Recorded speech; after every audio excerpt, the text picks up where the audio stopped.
Est-ce que vous pouvez nous dire, pour vous, la montagne, est-ce que ça, à titre personnel, ça vous a apporté quelque chose? Ça m'a apporté deux choses. D'abord, l'expérience de la beauté du monde. C'est quand même des endroits parfaitement privilégiés, un peu comme la haute montagne, un peu comme la haute mer, tu vois. D'abord la beauté du monde, et ensuite, en effet, le partage. Pourquoi? Parce que quand même, je crois qu'il n'y a pas de meilleur modèle social que la cordée. Au fond, la corde, pas l'image, mais la réalité même du lien social. Et par conséquent, avec qui on soit encordé, on est responsable de lui, il est responsable de moi. Par conséquent, c'est peut-être le meilleur signe du partage, en effet, qu'on puisse avoir dans nos expériences. Alors la beauté et le partage. Voilà. Alors vous parlez de signe. Est-ce que c'est simplement un signe ou est-ce que c'est plus fort? Est-ce que c'est un symbole ou est-ce que c'est une réalité qu'il Ah, mais faudrait partager? la corde, c'est une réalité parce Ouais. que si par hasard, je me souviens à deux ou trois reprises d'expériences assez extraordinaires où je tenais la corde avant même que mon partenaire dévisse. Et je me souviens un jour avoir été rattrapé par le piolet de mon guide au moment même où je décrochais. Vous voyez. Par conséquent, non, non, c'est pas un symbole, non, non, c'est pas une image, c'est une véritable réalité. C'est même le seul moment où le lien social, qui est lui-même une image, devient une réalité. Oui. Et si je vous dis aujourd'hui, notre constat, c'est que la montagne, ça devient un peu réservé aux riches, est-ce que c'est pour vous une violence? Est-ce que c'est une interrogation? Je crois que le fait qu'elle soit réservée aux riches est assez récent. Parce que finalement, l'alpinisme n'est pas un sport euh, qui a une très haute antiquité. Elle était justement aux pauvres, cette montagne-là, puisqu'elle était aux bergers, qu'elle était aux riverains, qu'elle était aux gens qui habitaient les villages au pied de ces montagnes-là. Mhm. Par conséquent, riches comme pauvres étaient en montagne. Et je crois que l'alpinisme est devenu un peu réservé dès lors qu'on a inventé ce mot et ce sport-là. C'est-à-dire en gros vers le milieu du 19e siècle. Vous voyez. À partir de ce moment-là, en effet, on peut faire de la montagne lorsqu'on peut se payer un guide, comme on dit, vous Oui, voyez, etc. oui. Mais on m'a dit, les guides m'ont dit aujourd'hui que l'alpinisme était en train de baisser. C'est-à-dire qu'il y avait de moins en moins d'adeptes de cet alpinisme-là. Mais enfin bon, quelle que soit l'histoire que je raconte, il est bien clair que, quel que soit l'endroit du monde, le partage est un droit. C'est-à-dire que ce soit la ville, que ce soit la mer, que ce soit la paysannerie, il est bien évident que les riches comme les pauvres sont des hommes et qu'en effet la terre est à nous, je veux dire à tout le monde. Est-ce qu'à votre avis, on perd quelque chose dans sa vie si on n'a pas ce contact avec la beauté de la nature en particulier? Écoutez, j'ai l'expérience tout à fait inverse de celle que j'ai dit tout à l'heure, Oui. puisque j'ai vécu assez longtemps aux États-Unis, dans des villes où la laideur était telle, vous voyez, que j'en avais quelquefois la nausée, vous voyez. Mhm. Par conséquent, cette laideur-là est vraiment eu un poids dans l'existence très fort et formateur, formateur. Tandis que quand on vit dans la beauté, on est aussi formé, mais à l'envers, vous voyez. Et par conséquent, la beauté est éducatrice, il n'y a aucun doute là-dessus. Elle est éducatrice de l'être humain. Et face à la beauté, on peut ou ne pas être émerveillé. Et cette capacité d'émerveillement, est-ce que pour vous, c'est une façon de découvrir qu'on est plus humain ou d'un chemin vers plus d'humanité ou de... Je crois que quand même la capacité d'émerveillement, tout le monde la partage. Mhm. C'est-à-dire, elle n'est pas réservée à tel ou tel. Pourquoi? Parce que même si elle n'a pas été éveillée à un moment, tout d'un coup, on l'aperçoit, et le ciel vous tombe sur la tête. Vous voyez, voilà, le ciel vous tombe sur la tête. C'est-à-dire, ça peut arriver en montagne, mais ça peut arriver aussi bien devant une peinture ou devant la beauté d'une femme. Mhm. Évidemment, tout d'un coup, on est émerveillé. Donc, tout le monde là, cette capacité, tout le monde là, le problème, c'est de la réveiller chez quelqu'un. Voilà. Mhm.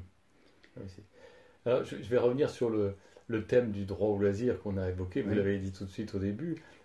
Ça vous semble une évidence pour vous que ce soit un droit? Or, c'est une question qui choque, qui provoque un certain nombre de personnes quand on l'évoque. Oui, le problème du droit me paraît difficile en effet à manier. C'est pas Mhm. un concept facile. Et la seule avancée que j'ai pu faire, moi, dans le domaine du droit, c'est de dire que le monde, la nature, les objets du monde étaient des sujets de droit. Vous voyez, j'ai essayé d'écrire ça dans le contrat naturel il y a déjà un quart de siècle. Et là, c'est pas nous qui avons des droits, mais c'est la nature qui n'en avait pas, qui doit en avoir tout d'un coup, puisque nous dépendons désormais des choses qui dépendent de nous. Vous voyez, voilà, il y a une sorte de choc en retour, et par conséquent, le droit, c'est pas seulement nous, les hommes, qui le produisons et qui en sont les bénéficiaires, mais c'est aussi les choses du monde. Voilà. Et puisque vous êtes alpiniste, ça tombe bien. La montagne qui est derrière vous ou devant vous vous demande quelque chose que vous devez lui accorder, c'est-à-dire un certain type de droit. Voilà. Et donc cet accès qui n'est malheureusement pas possible pour tous pose aussi la question, et c'est dans la formule, la question du loisir. Et on peut se poser cette question, est-ce que le loisir, la capacité, la possibilité, l'ouverture au loisir, est-ce que c'est quelque chose qui est constitutif de notre nature humaine, à votre avis? Je ne sais pas, parce que le mot loisir est un vieux mot, Oui. vous voyez, qui date des Grecs, c'est-à-dire très ancien, et bien entendu, les esclaves ne bénéficiaient pas de loisirs, vous voyez. Il fallait être riche, bien né, citoyen pour bénéficier de loisirs. Et par conséquent, à mesure que l'histoire s'est développée, on a voulu réserver de nouveau la notion de loisir à ceux qui n'en avaient pas. Et les congés payés, c'est ça. Le Front populaire, c'est ça. Donner des loisirs à quelqu'un qui n'en bénéficiait pas. Et par conséquent, ce droit-là a été inventé par, disons, la République française de 1936, au moment des congés payés. À ce moment-là, on entrait dans le loisir alors qu'on n'y est pas encore entré. Voilà. Aujourd'hui, on associe facilement dans la pensée, on va dire ordinaire, le loisir à la capacité, enfin au pouvoir d'achat, on va dire. Et ça, c'est quelque chose qui, je trouve, moi, assez provocatrice et injuste. Qu'est-ce que vous en pouvez en dire? Entre le loisir et le pouvoir d'achat, il y a une distance à peu près infinie, vous voyez, bien sûr. Pourquoi? Parce que le loisir, excusez-moi de faire le savant, le savantas, le loisir, ça se disait scolé en grec. D'où est venu le mot école? D'où est venu le mot école? Et pour aller à l'école, il fallait avoir du loisir, vous voyez. Et par conséquent, l'école obligatoire et gratuite n'a rien à voir avec le pouvoir d'achat, puisque précisément, elle est gratuite, vous voyez. Et l'école, c'est ça le loisir, c'est-à-dire l'éducation elle-même, vous voyez. Donc le loisir aujourd'hui a pris un autre sens, mais le sens fondamental, c'est celui-là. Et par conséquent, disons que les choses gratuites sont quelquefois plus importantes que les choses qu'on peut acheter. Vous voyez, et je ne peux pas acheter les mathématiques, je ne peux pas acheter la grammaire, je ne peux pas acheter l'histoire. Elle est là, elle est gratuite. Par conséquent, ces choses-là sont hors du pouvoir d'achat. Vous voyez. Voyons, vous avez une motte de beurre. Et moi, j'ai 4 euros. Alors, je vais vous acheter cette motte de beurre, d'accord? Et avant l'opération, c'est vous qui aviez la motte de beurre et c'est moi qui avais les 4 euros. Et à la fin de l'opération, c'est vous qui avez 4 euros et moi qui ai la motte de beurre. Ce qui veut dire que, après l'échange, les choses sont équivalentes à la personne près. Et c'est ça le pouvoir d'achat. Mais si par hasard, vous avez l'arithmétique, et la manière de faire des additions ou des divisions, et que moi je ne l'ai pas, vous allez me l'enseigner. D'accord? Au début, vous aviez l'arithmétique et moi je ne l'avais pas, et à la fin, vous l'avez, je l'ai, mais vous la gardez. Et par conséquent, vous voyez, la croissance est là. Dans le pouvoir d'achat, il n'y a pas de croissance, il n'y a que des équilibres. Tandis que dans le loisir ou l'école ou l'apprentissage, il y a une croissance extraordinaire. C'est même la seule croissance qu'on puisse définir comme telle. Et donc, dans cette relation, le loisir qui peut nous ouvrir à beaucoup d'autres choses que le scolaire, maintenant, oui, oui, bien sûr. Quand on dit loisir pour éducation, ça ne veut pas dire seulement les mathématiques ou l'histoire. Vous voyez, pas du tout. Évidemment, on peut être aussi éduqué au moyen de cette beauté du monde dont on parlait tout à l'heure.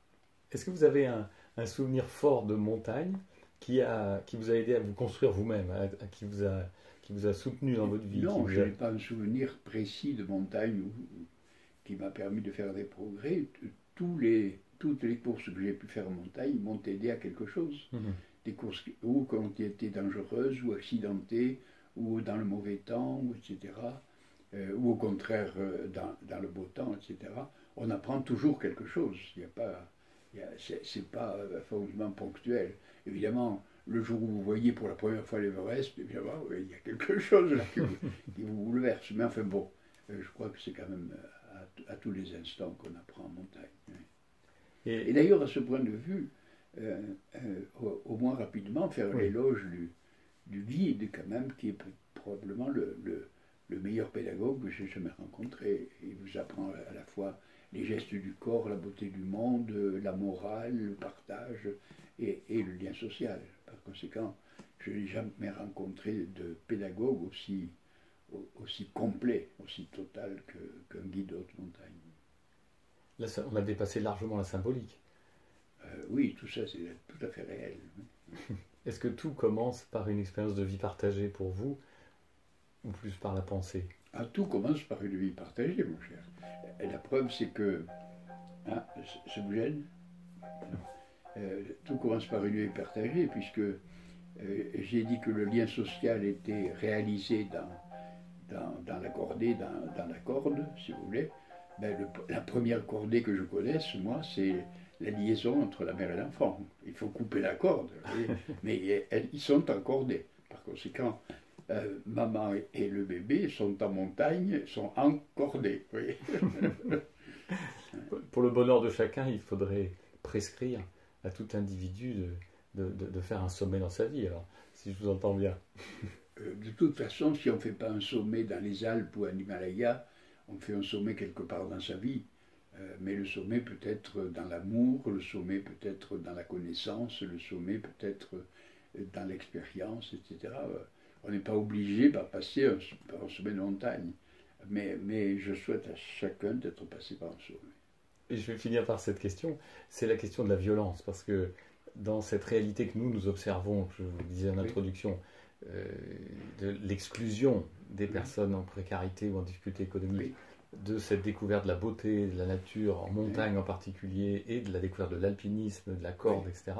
Est-ce que vous ressentez cette violence un peu de la même façon que nous, et qu'est-ce qu'on peut en dire sur la société d'aujourd'hui? Oui, il y a de la violence dans la société à cause de l'injustice, c'est certain, mais il ne faut pas confondre la violence et l'énergie. C'est la même force et la même puissance qui se développe d'un côté de manière guerrière, si vous voulez, de l'autre côté de manière ouvrière. Et ce qu'il y a de bon dans les activités comme la montagne, c'est que toute votre énergie est polarisée vers une difficulté réelle. Elle n'est pas polarisée vers quelqu'un qui vous empêche de faire quelque chose. Vous voyez. Alors il y a une sorte de décalage ou disons, de transport de la force qui vous habite, de la violence en énergie. Voilà, c'est ça que je dirais par dire. La violence contre les hommes, en énergie contre les choses, ou avec les choses. Merci Michel. À vous entendre, on a l'impression qu'il faut faire de la montagne pour être heureux. C'est un chemin de bonheur. Non j'avais mon guide au bout du fil il y a à peine 3 jours, et je lui disais, je ne peux plus faire de montagne bien entendu, mais je te dois parmi les heures les plus heureuses que j'ai passées dans ma vie. Merci beaucoup Michel.